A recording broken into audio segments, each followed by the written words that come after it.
I'm a guy that's 25. Lego Star Wars is my life. I like Ryan Johnson. I'm Rich Boy J.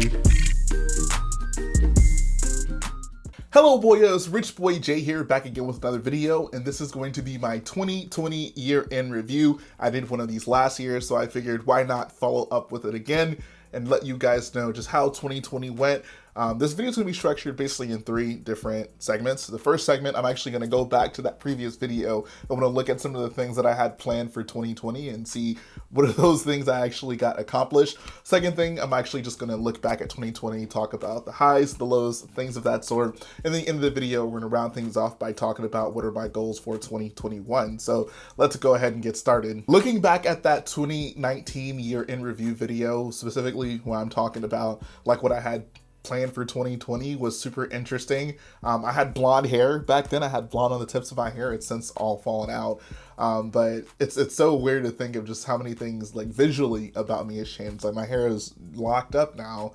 But one of the things I mentioned in that video was I gave a mock hint, right? It was like, oh yeah, like Star Killer's totally going to be done. I'm going to give you a hint for the next mock that I'm going to start in 2020. Obviously that didn't happen. But I was very clearly referring to the pod race mock. I can say that now because I pretty much decided that it's actually not what I'm going to be working on after Star Killer. At this point, I do know for sure what I'm going to be working on. And should I give you a hint?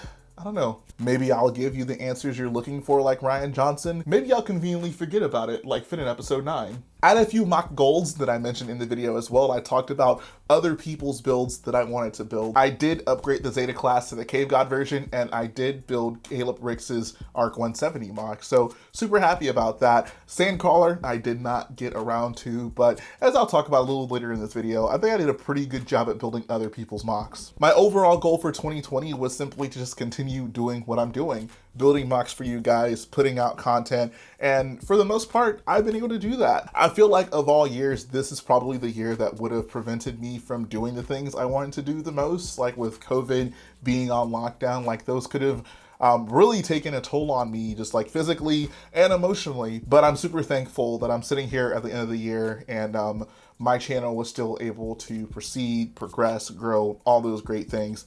So looking at the big picture, I'm pretty happy with what I was able to achieve just looking back at the goals that I set out for myself in that last video. So now let's talk a little bit more specifically about what I did get done this year.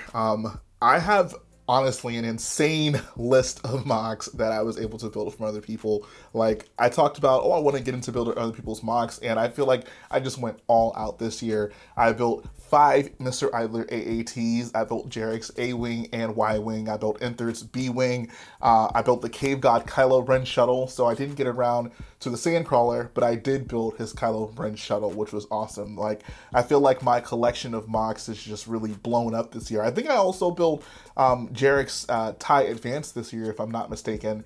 So altogether, like my collection of custom builds is looking fantastic. Any normal year, this would be the part of the video where I talk to you about all the awesome people I met at LEGO conventions, some of the fun times we had together.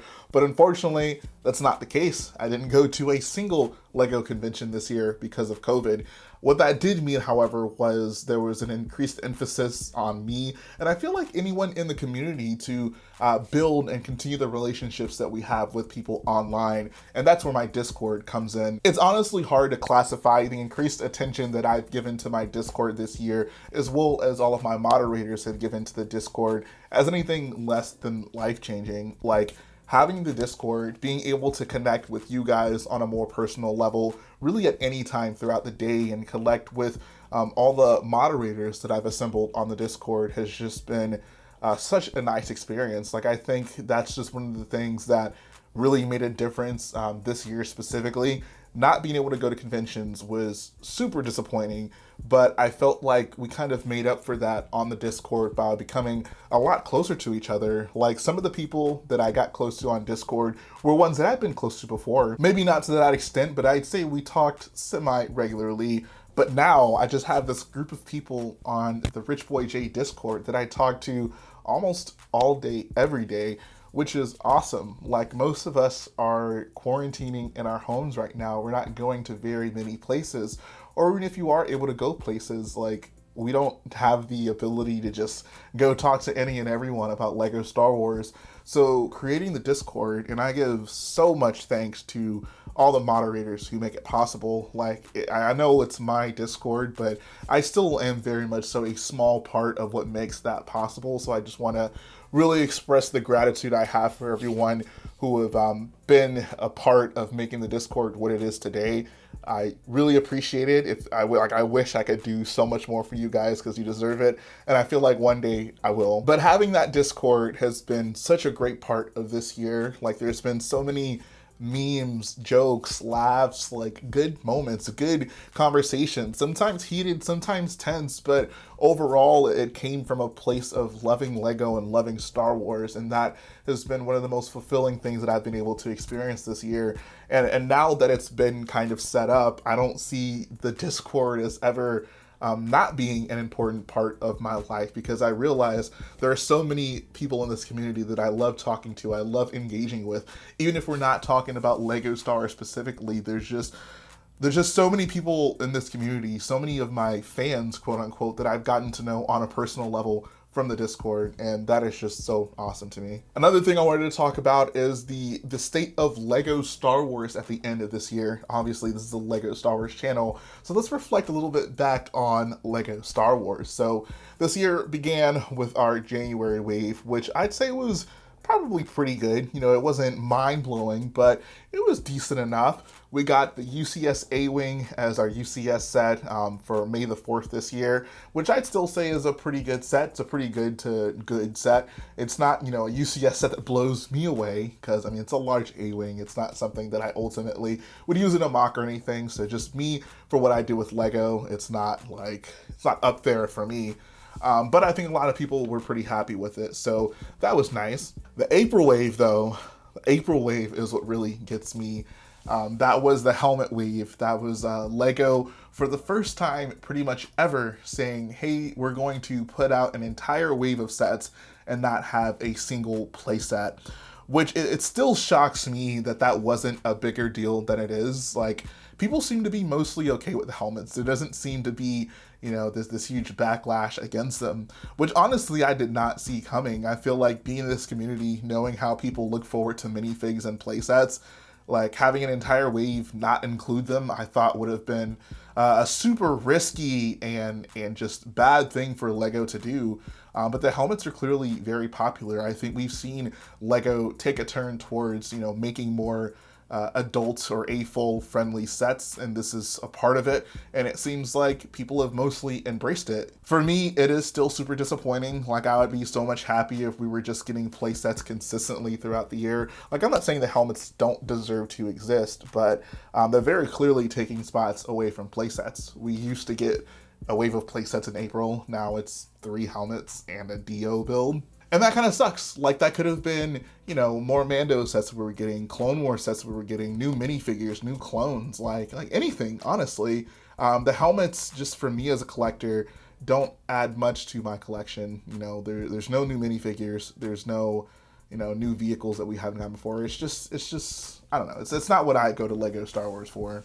But sitting here at the end of the year, seeing how many people buy those sets, seeing how many people are happy with those sets, I mean, they make people happy. So what can I say, right? So then that brings me to the summer wave. The summer wave was, I think, a return to glory for Lego Star Wars. I think the summer 2020 wave might go down in history for some good and bad reasons. For good, because, you know, we got the 501st Battle Pack, this huge fan clamoring for a set. We finally got it. It was an extremely anticipated set. I had such a good time trying to hunt them down in stores. And it seems so weird that we're so far removed from that. Like, now I look on the Lego website and there's 501st Battle Packs just readily available for me to get, even when, like, most other sets on the website aren't even in stock right now from the holidays. So the wave will always be remembered for that. I think the wave will also always be remembered for having just the perfect assortment of sets. Like, in this wave, we got Clone Wars sets, prequel sets, sequel sets, original trilogy sets, and Mando sets. Like, that is such a well-rounded wave of sets. I love what Lego did with that. I think that in a time period where we're not getting Star Wars movies should be the standard. And the January wave obviously isn't nearly as diverse as that, but I'm hoping that they learn from that and they progress forward and try to give us more things like that. Now, on the bad side of it being memorable is it quite possibly could be the last battle pack we ever got. I mean, in actuality, like the 501st battle pack is not really a battle pack. Battle packs are $15 with one build. Like the 501st battle pack is $30 with two builds. So it's like a super pack, but it's still, I would not consider it, you know, the traditional description of a battle pack that we've gotten. But it could be the case that like after that set, after the popularity of it, LEGO just scraps the $15 battle packs altogether, and we're either getting these $30 501st battle pack things, or we're just not getting battle packs at all, which would be super concerning. I'm hoping that's not what happened. But looking at the January wave, we've gotten battle packs in January for at least the past like 4 or 5 years, and they are noticeably absent from this wave. So I'm hoping this is not the end of battle packs. I really wish I had more to say in this section of the video. Like I was looking back at the old video and some of the things that I kind of reflected on that happened to me. That was the year that Vardos got published on the Star Wars Twitter page. Like I got actual recognition from actual actors and actresses for that MOC, which is by far the greatest recognition I've ever gotten for any build. And obviously in 2020, I had no such feat. Like I actually have not completed a single MOC this year, which is crazy. Like I know, like I built sections of Starkiller, and really any of these things can be considered its own MOC, but I didn't actually, you know, complete a MOC. I updated my Razor Crest. I've been working on Starkiller, but I feel like it feels weird going through an entire year and not having like a place where I can say, yo, this is what I finished. I was working on this and now it's finally done. So that kind of bumped me out. Like, I really do wish I could have gotten Starkiller base done this year, but it's just such a big build, even at this point. I'm amazed that I got this far, and I'm just really hopeful that we can finish this thing out sometime soon in 2021. So now let's go to 2021. Let's talk about some of my goals, because at the end of 2021, I'm going to come back to this video. The first thing, I have to get Starkiller done. Like, that is my #1 priority. There is no way I can leave 2021 having Starkiller not finished. That would just be worst possible scenario. Like, I am getting this MOC done. I am getting this MOC done. Next up, I also would love to finish my minifig wall. Even if I, you know, end up in a place where there's like 2 or 3 super expensive, like $600-700 figures that I haven't collected, I would just like to look over there and see like a completed minifig wall. If I'm missing the New York I Heart Yodas, I can live with that. But everything else, I think I just need to get filled in. The next thing I want to do is build more vehicle MOCs. Like I said, you know, I didn't finish a single MOC this year. I didn't build a single vehicle from start to finish this year. I think that has to change for 2021. I feel like I kind of made a name for myself as being the builder who doesn't just do big builds, but also does vehicles. And I have a list of nicely detailed vehicles that I want to try my hand at, like things that I've just thought about for a while, that I started on and stopped on. And even some of my vehicles I've already built that I want to touch up, if you might say. But yeah, I really want to get at least 4 vehicles completed this year. Finally, subscriber goals. People love hearing about those. I'm thinking I'd like to hit 50,000 subscribers before the end of the year. I think where I'm currently sitting at 36,000, that is absolutely attainable.